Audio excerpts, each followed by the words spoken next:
Salut, salut! Bienvenue dans Lâche-moi les chakras, le podcast de l'olfacto. Je suis Sandra et je vous emmène en exploration olfactive.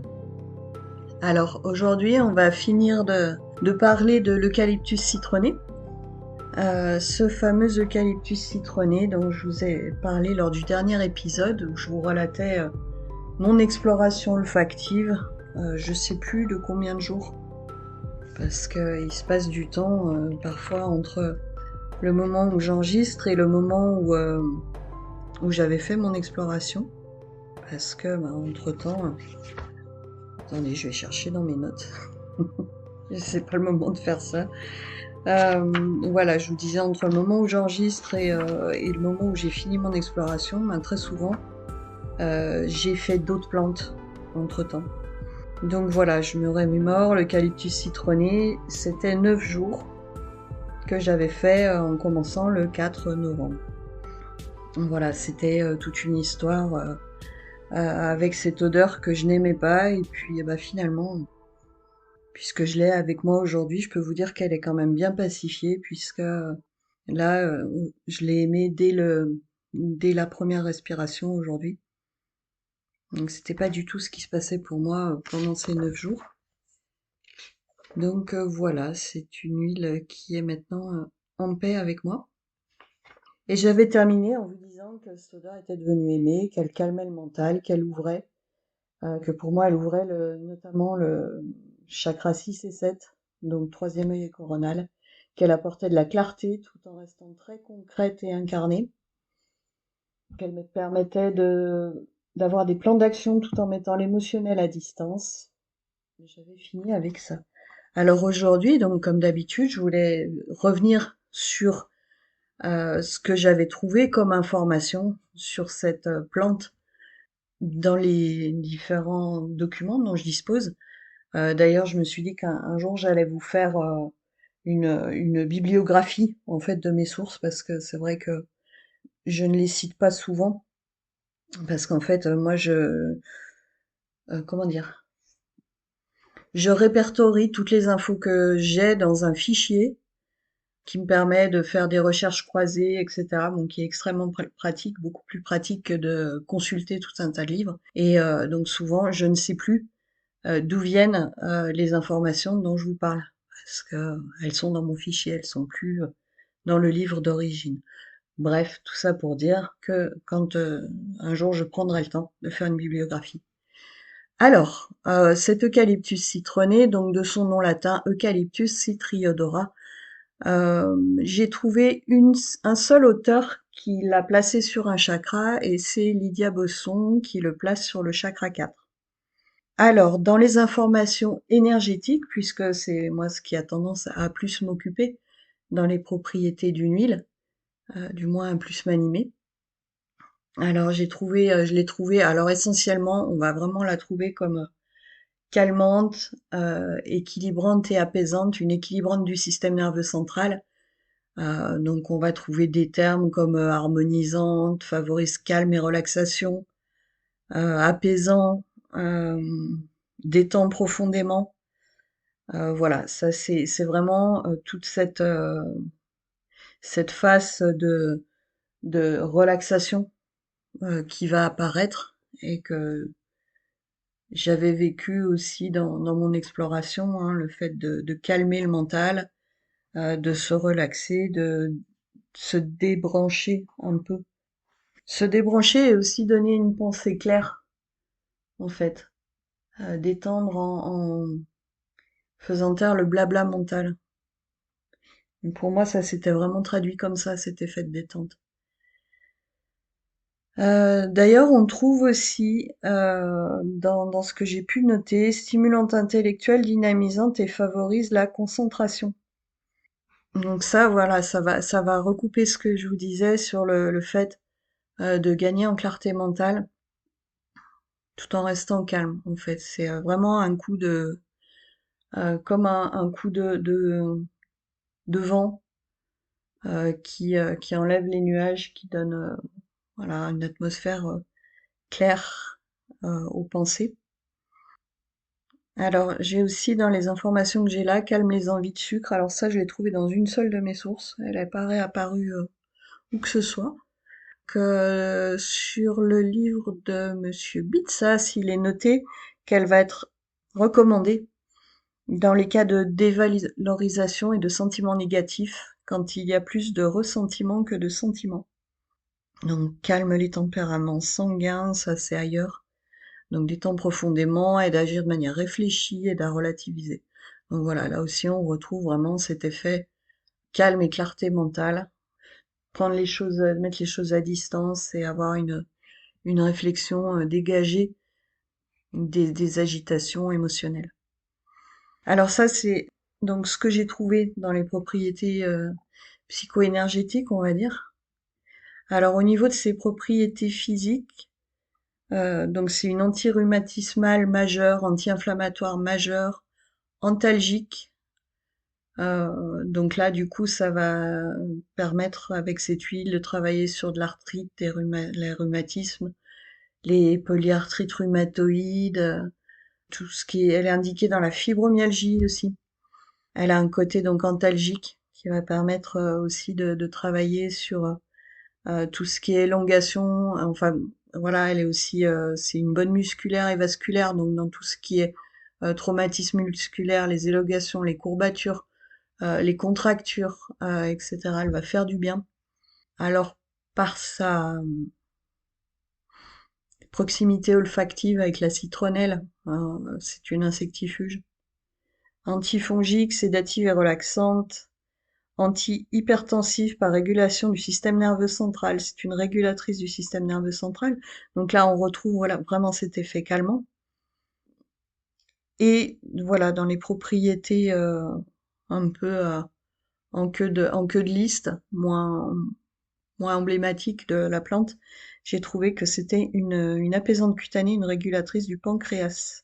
Du coup, elle va être indiquée dans tout ce qui est articulation douloureuse, pour le côté anti-inflammatoire, anti-rhumatismal et antalgique. Dans les mycoses cutanées, ça c'est le côté antifongique. Ensuite, hypertension, angoisse et stress, prurite et démangeaison, les cystites, les vaginites et les zonas. Alors, tout ceci, je ne vous le dis qu'à titre d'indication. C'est bien évidemment une huile qui doit s'utiliser diluée dans une huile végétale avec une proportion bien particulière euh, qu'il est à votre charge de chercher ou de vous faire indiquer par un aromathérapeute. Voilà, c'est vraiment, ce sont vraiment que des indications de ces propriétés physiques qu'on peut mettre en lien avec évidemment ses propriétés en psycho-énergétique. Quand je vous dis qu'elle est anti-inflammatoire, ben voilà, on va pouvoir en faire le lien avec le fait qu'elle calme autant, qu'elle va permettre de faire, de mettre les émotions à distance dans une réflexion. Voilà, régulatrice du système nerveux central, ben, c'est une huile qui va vraiment permettre de se calmer, de se relaxer, de se détendre.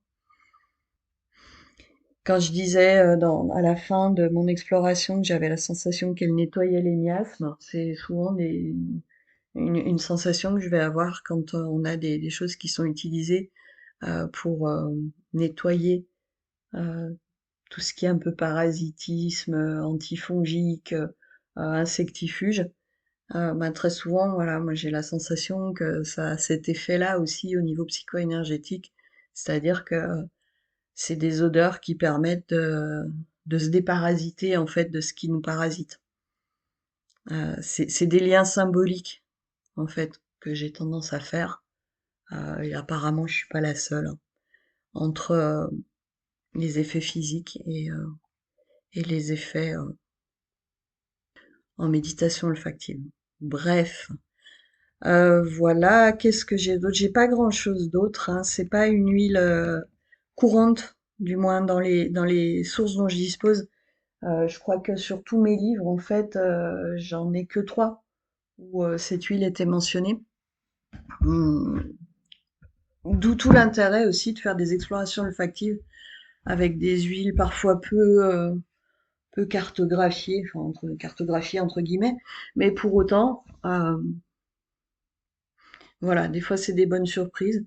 Et puis parfois, en faisant ça avec des huiles que personne n'a travaillé, ben, on se dit, ben, je comprends pourquoi on la trouve nulle part. Bon, bref, ça m'est pas encore arrivé, vraiment, d'avoir une huile muette en fait qui vienne pas faire écho. Mais pour autant, la pratique de la méditation olfactive en elle-même euh, va venir faire bouger des choses en soi, puisque simplement le fait de se concentrer sur une odeur, de se concentrer sur la respiration, de se concentrer sur qu'est-ce qui se passe à l'intérieur de moi, d'avoir une écoute fine des résonances de ce qui se passe en soi quand on sent une odeur, déjà rien que ça a une portée énorme. C'est pas des moments qu'on s'accorde souvent. Donc l'odeur, alors j'allais dire elle n'est qu'un prétexte. C'est pas vrai parce que l'odeur, non, elle est forcément la plante, ce concentré de plante, cette puissance énergétique, elle a forcément tout un tas de choses à nous raconter. Mais quelque part, il y a vraiment une puissance égale entre l'intention, la pratique et la plante. Ouais, moi, c'est ce qui m'anime beaucoup dans cette pratique-là. Et, euh, et c'est ce que j'ai à cœur de transmettre, puisque à titre personnel, c'est en méditation olfactive que je vais avoir les plus belles avancées, les plus grandes réponses sur mon chemin, sur ce qui se passe en moi, c'est une voie, pour moi, c'est une voie d'autothérapie, en fait, où je remets le pouvoir à l'intérieur de moi et je vais activer mon médecin intérieur, mon propre pouvoir de guérison, mon propre pouvoir de transmutation des choses, ce qui me permet d'avancer, voilà, dans une totale confiance dans ce qui se passe. Mon guide, c'est la plante. Mon guide n'a pas d'ego. Mon guide n'a pas de filtre. S'il y a des filtres qui se mettent dans ce processus-là, bah, c'est les miens et c'est ce que je suis en train d'explorer. Donc tant mieux, ça me permet de les voir. Et voilà, c'est une voie. En tout cas, c'est une voie, c'est la voie qui me convient à l'heure actuelle. Bref. Alors voilà, c'était un peu court tout ça pour dire que cet eucalyptus citronné, bah, je pense qu'on en a fait, enfin moi personnellement pour cette fois. Voilà ce que j'avais à en dire. Alors, du coup, j'avais dit que j'allais répondre à quelques questions qui m'ont été posées. En fait, moi, c'est surtout une question qui peut se résumer à... Enfin, c'est plusieurs questions qui peuvent se résumer en une seule. C'est en quoi le fait que je transmette mon propre ressenti dans ces explorations olfactives peut parler à d'autres gens. Ben, je crois que j'ai déjà un peu devancé ma réponse dans ce que j'ai dit avant, puisque en fait, ce qui va venir résonner en moi et de ce que je vous transmets dans ce podcast, alors oui, il y a des choses qui sont de l'ordre de mon histoire personnelle, de mon vécu, de mon propre, ma carte du monde, comme on dirait en PNL, qui est forcément biaisée par qui je suis, même si j'essaye autant que possible. Enfin, il y a beaucoup de choses que je passe sous silence dans ce que je vous dis. Mais, quoi qu'il en soit, ce que je vous dis est bien évidemment valable pour moi et uniquement pour moi. C'est le résultat de mon voyage avec cette plante. Pour autant, c'est quand je fais le deuxième épisode où je vais faire les liens avec ce que je trouve ailleurs, ça me permet de voir qu'est-ce qui était de l'ordre de mon histoire et qu'est-ce qui est de l'ordre de l'archétype de la plante, de ce qu'elle vient apporter à tout le monde. Et même si parfois, dans la façon dont je le fais pour vous le montrer, c'est pas évident, pour moi les liens ils sont évidents en fait. Et du coup, c'est des thématiques que moi j'exprime d'une certaine façon et qui sont exprimées différemment par d'autres. Ça me permet après le podcast, moi, de faire des fiches de synthèse. Donc je vais pouvoir, c'est comme si je passais au crible. C'est nettoyer les scories pour garder vraiment la substantifique moelle de ces explorations et me dire, ok, dans cette plante, il se passe ça, elle va chercher tel type de thématique. Et derrière, je refais des fiches de synthèse qui me servent lors des formations ou qui me servent lors des programmes d'accompagnement que je propose. Donc voilà. L'écoute du podcast, elle peut amener ça. Après, c'est aussi simplement une discussion, alors, un monologue, mais certaines d'entre vous viennent me questionner ou m'interroger après les épisodes, et du coup là, ça devient un dialogue, et je trouve ça très enrichissant de vous livrer mes élucubrations en pâture. Je souhaitais finir cet épisode en vous parlant justement de ce qui m'occupe, de ce qui fait que ce deuxième épisode sur l'eucalyptus citronné a mis autant de temps à venir. C'est que en fait, je suis fort occupée à l'heure actuelle à créer un programme d'accompagnement qui s'appelle Calme et limpide, qui est un programme d'accompagnement pour les personnes qui souffrent de stress, d'angoisse et de brouillard mental. Et en fait, dans ce programme, j'ai à cœur de transmettre une technique, alors qui bien évidemment utilise les huiles essentielles comme support principal, mais aussi couplée à d'autres outils pour permettre aux personnes de créer un outil personnalisé, simple et facile à utiliser dans leur quotidien, quelle que soit la situation, pour savoir, voilà, c'est même pas gérer leur stress, parce qu'en fait, l'idée, à terme, c'est d'avoir un interrupteur et d'être capable de dire, ok, là je suis en train de monter dans un stress, je suis en train de perdre ma clarté mentale, je suis en train de, voire même pour certains, je suis en train de partir en crise d'angoisse, et d'avoir un interrupteur grâce à une odeur qui va être vraiment un ancrage, voire même à la fin du programme, il y aura plus besoin de l'odeur, c'est un support.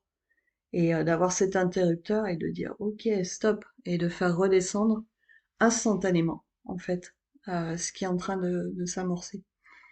Donc c'est un programme d'accompagnement sur 30 jours, enfin en tout cas si les personnes le suivent comme il est prévu, avec des huiles, voilà, je veux pas trop dévoiler le contenu parce que l'idée c'est aussi, c'est un chemin avec avec des exercices, des choses pas longues, mais des choses qui sont importantes. Bon, pour tout vous dire, je m'amuse comme une petite folle, j'adore créer ce truc. Je pense qu'il va être vraiment puissant pour ceux qui le suivront. Donc ça m'occupe beaucoup. Je pense que je vais commencer les tests avec mon groupe de testeurs bientôt. J'ai également mis en place des accompagnements de fin d'année que je peux proposer en distance. Donc c'est un accompagnement où je vous propose tout un processus à la fois rituel, symbolique, mais aussi très concret, où on va revenir sur l'année écoulée.